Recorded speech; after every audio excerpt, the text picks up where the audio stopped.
On the morning of October 14, in the sterile, transient expanse of Paris Charles de Gaulle Airport's Terminal 2E, a woman named Anna Fisher sat at a small table outside a café, nursing a cup of black coffee she had no intention of finishing. To any casual observer, she was the archetype of a mid-career European professional in transit. Her attire was a study in calculated neutrality, a tailored grey blazer over a simple white blouse, dark trousers, and practical yet elegant leather loafers that suggested an appreciation for quality without a need for ostentation. Her hair was pulled back into a severe but neat chignon, and a pair of tortoiseshell glasses rested on her nose as she perused a thick, academic-looking book on Florentine art. Her luggage, a single, well-made leather carry-on, sat neatly beside her chair. She appeared entirely unremarkable, another face in the ceaseless river of travelers, yet her stillness was a deceptive facade. Every minute shift in her posture, every slow turn of a page, was a precisely calibrated action designed to conceal a state of absolute, predatory focus. Her peripheral vision, honed by years of relentless training, was cataloguing the patterns of movement around her, dissecting the crowd into zones of interest and dismissible noise. The man she was observing, seated 3 tables away with his back partially to her, was the sole reason for her existence in that time and place. He was of medium height and build, with thinning hair and the soft, unassuming features of an accountant or a mid-level bureaucrat. He read a French newspaper, meticulously folding each section after reading it, and his movements were economical and precise. He was Mahmoud al-Masri, though the passport in his pocket identified him as a Belgian plastics wholesaler named Jean-Claude Lambert, and he was the chief financier for a network of terror cells that had proven catastrophically effective. Anna Fisher was not, in fact, an art consultant from Vienna. Her real name was Dahlia, and she was a field operative for the Mossad Caesarea division, the tip of a spear in an operation so sensitive that its existence was known to fewer than 10 people within the Israeli intelligence community. Her mission was not to intercept, to contact, or to terminate al-Masri, but simply to exist in his orbit, a human sensor package tasked with mapping the invisible architecture of his clandestine world through painstaking, direct observation. The strategic problem that had culminated in Dahlia's deployment was one of frustrating opacity. For nearly 3 years, Western and Israeli intelligence agencies had been aware of a dramatic evolution in the financial methodologies of Hamas's military wing. The old models of state sponsorship and large, traceable bank transfers had been rendered obsolete by international sanctions and sophisticated financial tracking algorithms. In their place, a new system had emerged, one that was decentralized, agile, and virtually impossible to penetrate from the outside. It was a hybrid network that blended the ancient, trust-based system of Hawala with the anonymizing power of cryptocurrencies, layered beneath a complex web of shell corporations, charitable fronts, and legitimate businesses operating in the commodities markets. Funds were atomized into countless small transactions, each falling below the threshold that would trigger automated alerts, before being aggregated at their destination through a series of cutouts and intermediaries. The effect was a financial black hole. Intelligence could detect the operational preparations for an attack on one end and the fundraising activities on the other, but the critical link between the money and the men had become invisible. At the center of this ghost network was a figure known only by his nom de guerre, al-Masri, the Egyptian. All attempts to build a profile of him through conventional means had failed spectacularly. Signals intelligence yielded nothing, as the man eschewed all forms of electronic communication that were not protected by military-grade, one-time pad encryption, and he changed his burner phones and laptops with a frequency that made tracking them futile.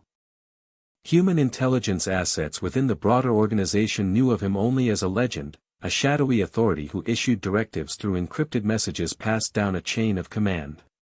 He had no fixed address, no family that could be monitored, and no discernible vices that could be exploited. Previous attempts to place him under surveillance had ended in failure, with teams losing him in crowded urban environments or being deftly identified and evaded through his mastery of counter-surveillance techniques. The operational directive from the highest levels of Mossad was therefore born of desperation. If they could not see into his network, they would have to place a set of eyes directly on the man himself, a watcher who could follow him not for a day or a week, but for as long as it took to unravel the threads of his conspiracy.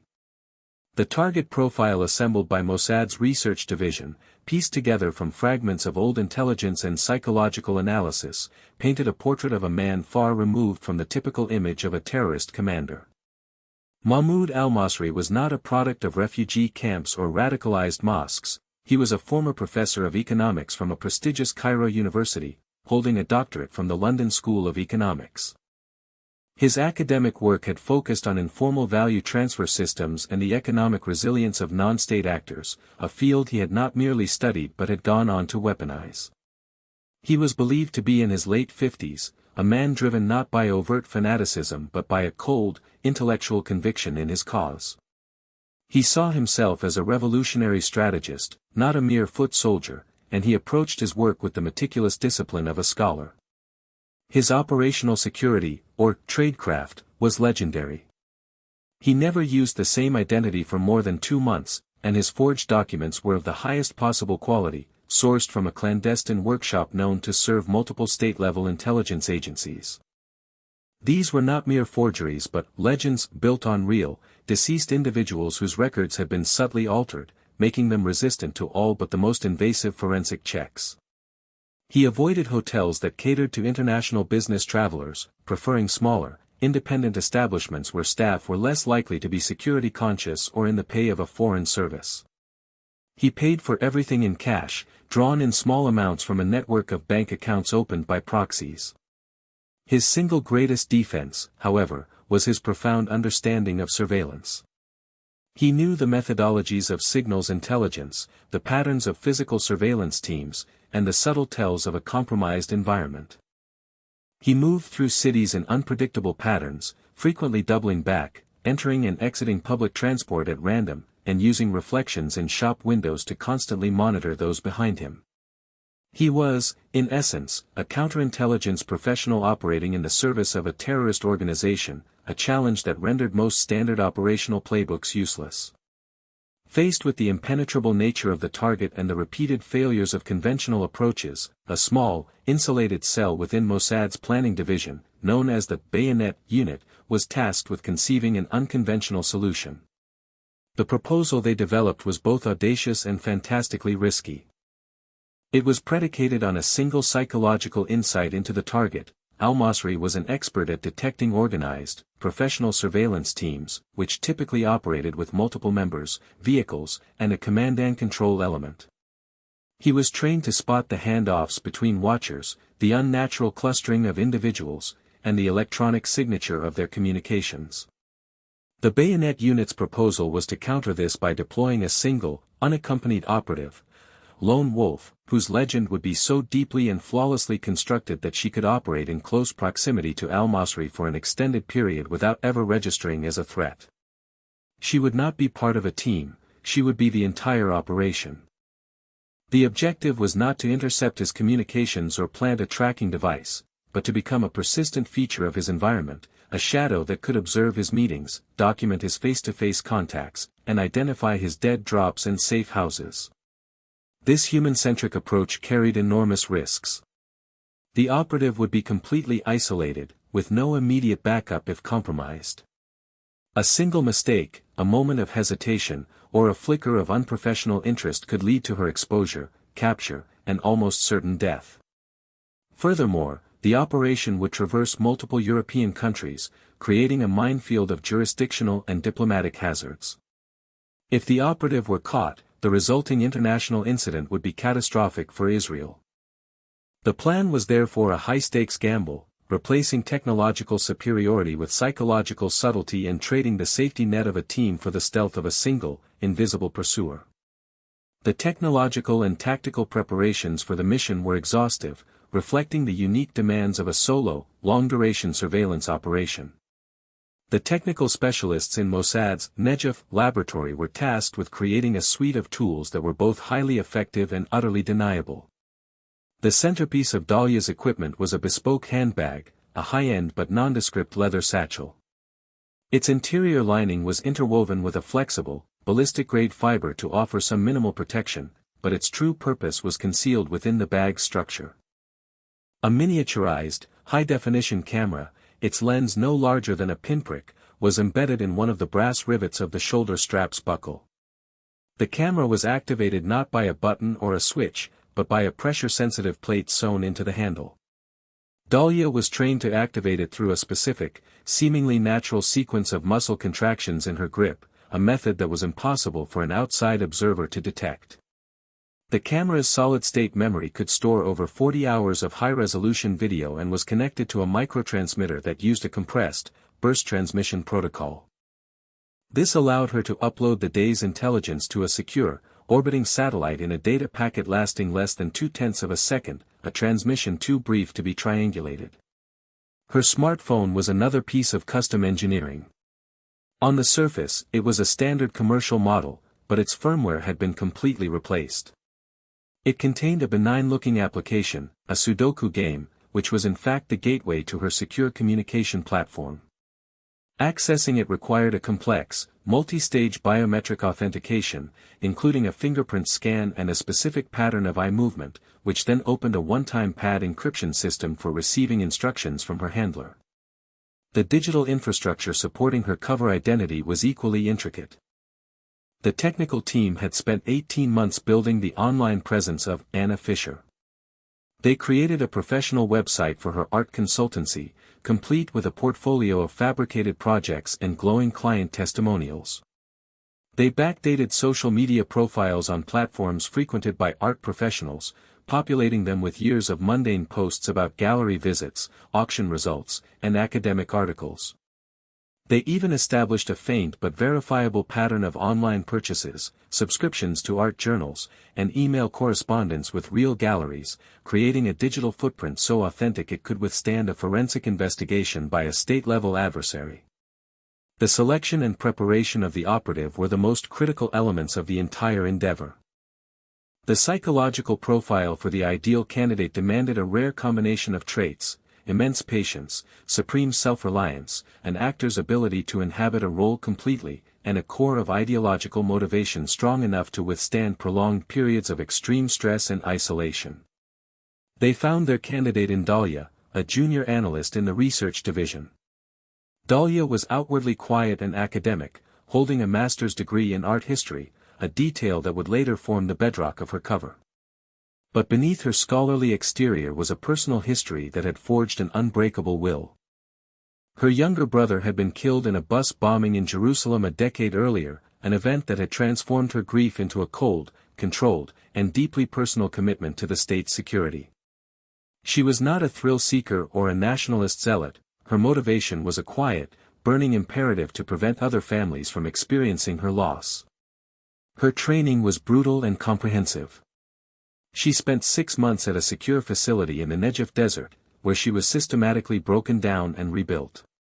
She underwent intensive practical skills training, including advanced defensive driving, close-quarters self-defense, and the expert use of her specialized surveillance equipment. Her language skills were polished to perfection, she was already fluent in English and French, and she was brought to a native speaker level in German. Her cultural immersion was just as rigorous. She spent weeks with tutors who drilled her on the nuances of Austrian society, from Viennese dialect and social etiquette to the intricate politics of the European art market. The most arduous component of her training, however, was psychological. She was subjected to simulated interrogations, extended periods of sleep deprivation, and exercises designed to test her ability to maintain her cover under extreme duress. She was taught the art of being gray, how to modulate her posture, her gait, her facial expressions, and even her breathing to become utterly unmemorable, to blend into any environment like a chameleon.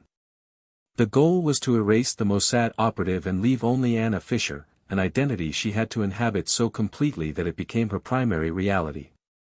The construction of the legend for Anna Fisher was a masterpiece of intelligence tradecraft, an exercise in creating a life out of thin air that was so detailed and robust it could bear the weight of intense scrutiny. The process began 2 full years before the operation was greenlit. The first step was to establish a physical and bureaucratic anchor for the identity in Vienna. Mossad assets within Austria, operating under deep cover, leased a modest apartment in the Josefstadt district and registered a sole proprietorship business, Fisher Conspirating, Fisher Art Consulting, in her name. They opened a bank account, made regular small deposits and withdrawals, and filed tax returns, creating a legitimate financial history. A separate team was tasked with building her professional credibility. They used proxies to purchase her artworks at minor auctions, subtly raising her profile. They arranged for her name to appear in the acknowledgments of an art history monograph and on the attendance lists of several academic conferences. The goal was to litter the public record with just enough verifiable data points to confirm her existence and profession. The physical props that would accompany her were chosen with equal care. Her wardrobe was curated to reflect the tastes of a specific socio-economic class of European academic. Her books were not new but used, some with underlined passages and marginalia that she had written herself during her studies. Her laptop contained a meticulously organized file system, including years of fabricated correspondence, research notes, and financial records for her fictional business. Even the minor details were considered: a faded photograph of a non-existent family tucked into her wallet, a prescription for mild allergies, and a set of keys to her Vienna apartment, an apartment she had visited only once but could describe in minute detail. The final stage of the legend building was Dahlia's own immersion. For the last 6 months of her training, she lived as Anna Fischer. She spoke only German, read Austrian newspapers, and corresponded with her handlers using the stilted, formal tone of a business professional. She was no longer just playing a part, she was undergoing a controlled process of identity substitution, a psychological transformation necessary for her to survive the crushing isolation of the mission ahead. The operation, codenamed Silent Trace, was initiated on the basis of a single, high-grade piece of intelligence from a human asset.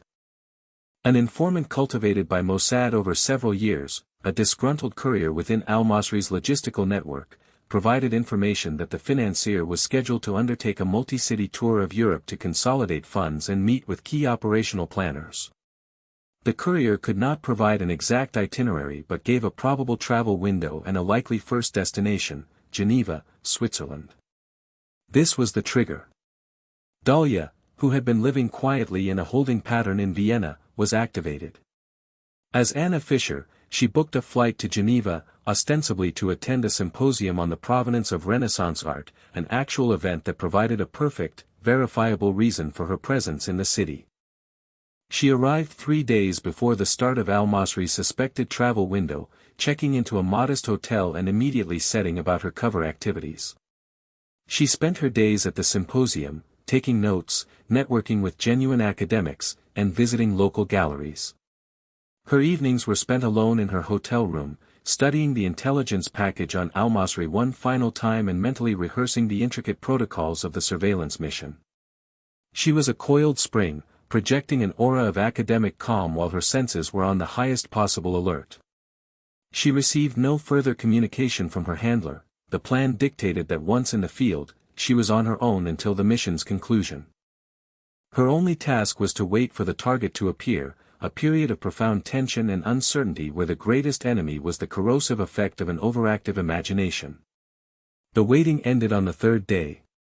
A terse, encrypted message, appearing as a software update notification on her phone, contained only a flight number and an arrival time: Emirates Flight EK89, arriving at Geneva Airport from Dubai at 1:35 p.m. The intelligence analysts in Tel Aviv had cross-referenced the informant's tip with passenger manifests and flight patterns, flagging a Belgian national named Jean-Claude Lambert as a high-probability match for al-Masri's current alias. Dahlia, already dressed in her neutral travel attire, took a taxi to the airport, arriving with ample time to position herself in the international arrivals hall. She found a seat with a clear view of the customs exit, opened her book, and resumed the posture of a patient traveler waiting for a friend. The process of surveillance tradecraft she employed was a clinic in subtlety. She never looked directly at the customs exit for more than a few seconds at a time. Instead, she used the reflections in the polished floor tiles and the large glass windows of the terminal to monitor the flow of passengers. When the passengers from flight EK89 began to emerge, her heart rate remained steady, a testament to her conditioning. She identified al-Masri almost immediately, not from a photograph but from his gait, a distinctive, slightly hurried walk that had been described in the intelligence file. He moved with a sense of purpose that belied his unremarkable appearance. The operational protocol was now in effect. Dahlia waited for him to clear the terminal and head for the taxi rank before she moved, maintaining a carefully calculated distance of approximately 50 meters. She did not follow him directly but moved in a parallel line, using other travelers and architectural features like pillars and information kiosks as temporary screens to break the line of sight. Her movements were fluid and unhurried, designed to mimic the natural rhythm of the airport. She noted every detail. He took the third taxi in the queue, not the first. He placed his own bag in the trunk. He spoke briefly to the driver before getting in. She boarded the next available taxi, instructing the driver in fluent French to take her to a hotel in the city center, a destination in the same general direction as Al-Masri's but not identical, a measure to prevent any taxi driver from recalling two separate individuals heading for the same obscure hotel. From that point on, the meticulous, draining work of the shadow began.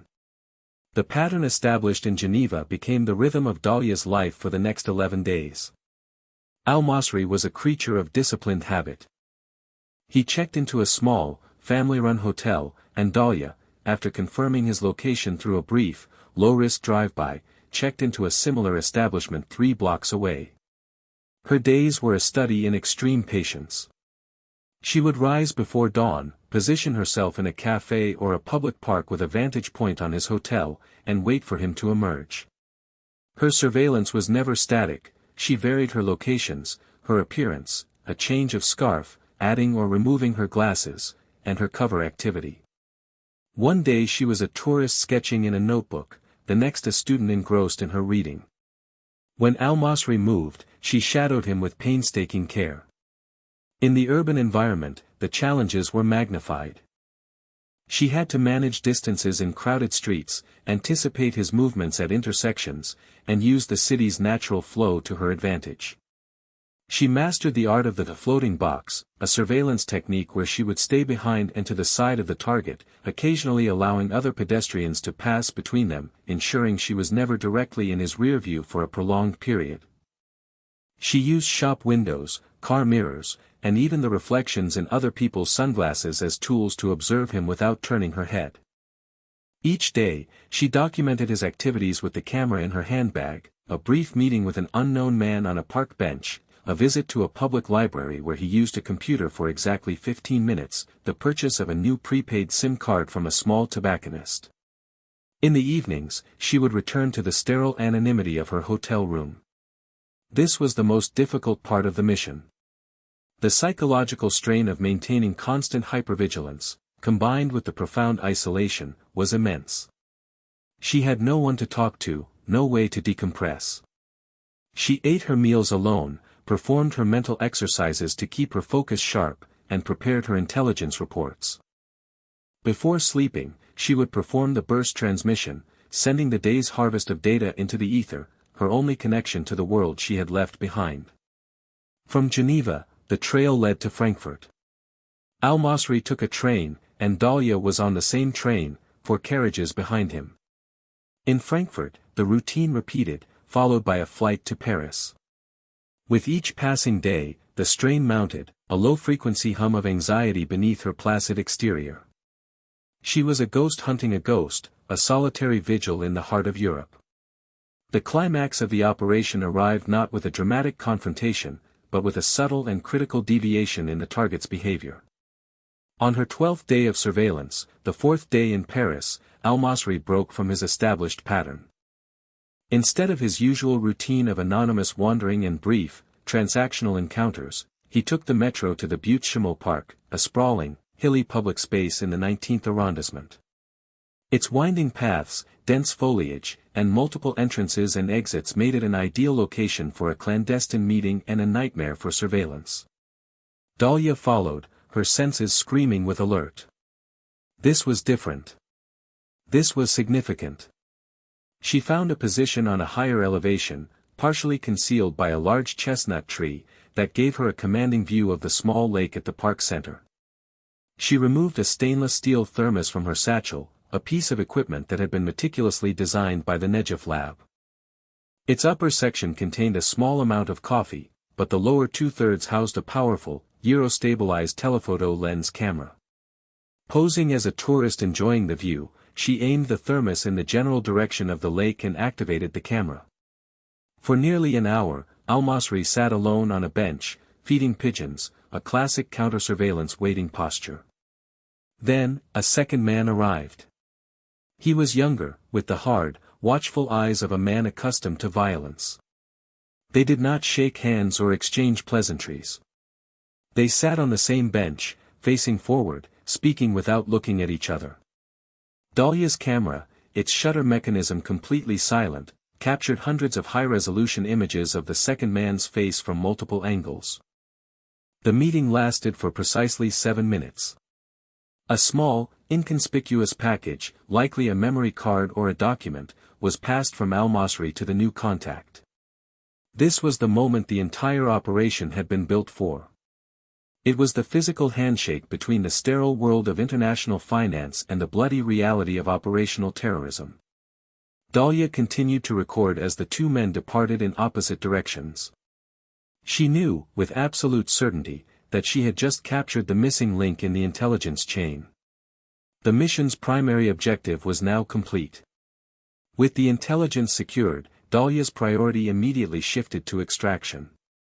The operational protocol was rigid and designed to sever all ties between her and the mission, erasing her footprint completely. She did not follow either man out of the park. Her task was over, and any further contact would be an unnecessary risk. She calmly packed away her thermos, left the park through a different exit from the one she had entered, and took a circuitous route back to her hotel, employing a series of counter-surveillance detection maneuvers to ensure she was not being followed. Back in the security of her room, she began the methodical process of sanitization. She transferred the images from the thermos camera to her secure phone. Then, she executed the burst transmission, a slightly longer one this time, uploading the invaluable intelligence package. Once she received a single, coded acknowledgement, a Sudoku puzzle with a specific, pre-agreed set of numbers appearing on her screen, she initiated the device's self-destruct sequence. A powerful electrical charge wiped the phone's solid-state memory, then physically destroyed the processor, rendering it a useless piece of plastic and glass. She did the same for the camera hidden in her handbag and the lens mechanism in the thermos. She then separated the components of her surveillance gear. Following a pre-planned disposal route, she walked a 20-block circuit through Paris, depositing the various inert pieces in separate public trash receptacles, ensuring that even if one piece were found, it could not be connected to the others. That evening, she checked out of her hotel and walked to the Gare du Nord. She did not go to the airport. Instead, she boarded a high-speed train to Brussels. In the anonymous bustle of the Brussels Midi station, she entered a restroom and emerged a different person. The severe chignon was gone, her hair now down. The glasses were replaced with contact lenses. Her neutral blazer was swapped for a brightly colored jacket she had carried in her bag. She was no longer Anna Fisher. She discarded Anna's Austrian passport and retrieved a Canadian one from a hidden compartment in her luggage, bearing a new name and photograph.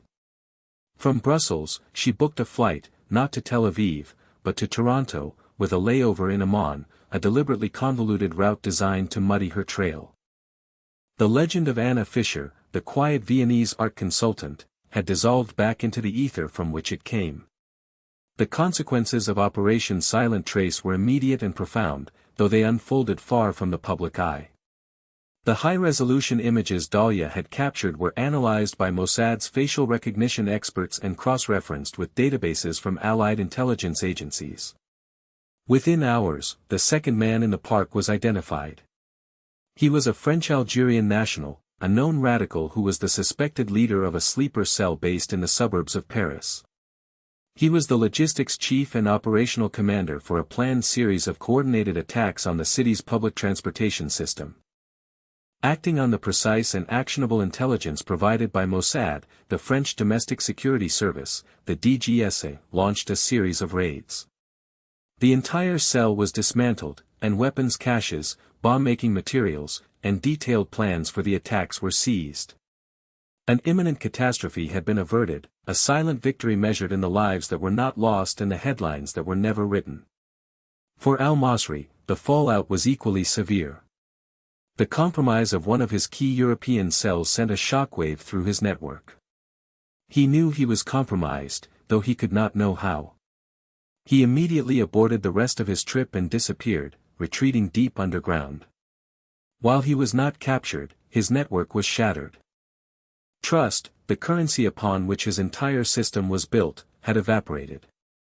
He was now a liability, a leader who had led his enemies to his own doorstep. His effectiveness as a master financier was permanently crippled. For Dalia, the return was not to a parade but to the quiet, windowless debriefing rooms of Mossad headquarters. For 3 weeks, she was methodically debriefed, every detail of the mission recorded and analyzed. The psychological cost of her long isolation and the intense pressure of her deep cover became apparent. The lines between her own identity and the meticulously constructed persona of Anna Fisher had blurred. She had to undergo a period of psychological readjustment, a guided process of reclaiming her own self from the legend she had so completely inhabited. She would never be the same quiet analyst who had entered the program. The mission had transformed her, leaving an indelible mark on her psyche. She had become a ghost, a professional stranger whose greatest success lay in her own invisibility, forever altered by the silent trace she had left on the world. What is the true measure of a successful intelligence operation, the visible capture of an enemy, or the invisible prevention of a tragedy? When an operative must sacrifice their own identity to protect others, is there a point at which the psychological cost becomes too high? Share your thoughts in the comments below. If you found this story compelling, please give this video a like and subscribe to our channel.